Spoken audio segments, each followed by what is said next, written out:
waxa la yiri nin nimanba wax soo dooneen gabadha reerka laga soo doonay waxay yiraahdeen konto halad nasiibi ninkii gabadha iyo ragiisa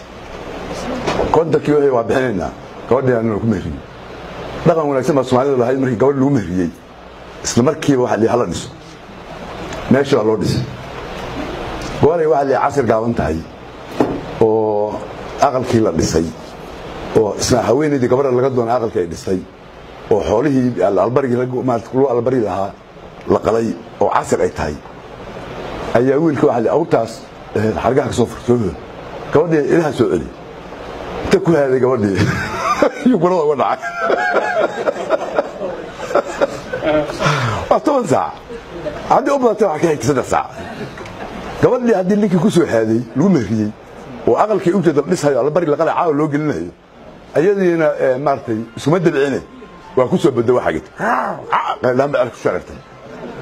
duqdii iyo xoolihii qalaysan oo dhaxan marad ugu xinta qalad maqashay way soo qaaday wiilkii baa aragtay gabadhii saa u furfaysay dhagax qodwaan bay taqaasay beel la raacday intuu saas la iska dhicin inta farta kala helay iyo il banaan ka dhigay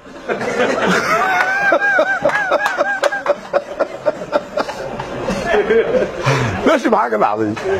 waxa ka dhacay wiilkii oo madaxa la jeexay habartii ila laado gabadhii iyo qaawul cidiyaha iyo facshir ku dhacay odayga soo korisay marka odayga soo korisay weeye saddexdaas taladii dhaaftay mayso gabadhaas taladii dhaaftay wiilka taladii dhaaftay maanta madax kala jeexan yahay 3 saacadood baa u hartay wax ka yar ama wax la mid ah taladii dhaaftay ahay inuu sugto dhaaf mayso gabadha wuxuu yiri ninka 3 saac oo 3 saacadaha dhan u hartay hadduu soo hunguro xumooday oo ogtahay 3 saac kadib inay u galisay iska deegan wada deesan weydana taladii dhaaftay dhaaf mayso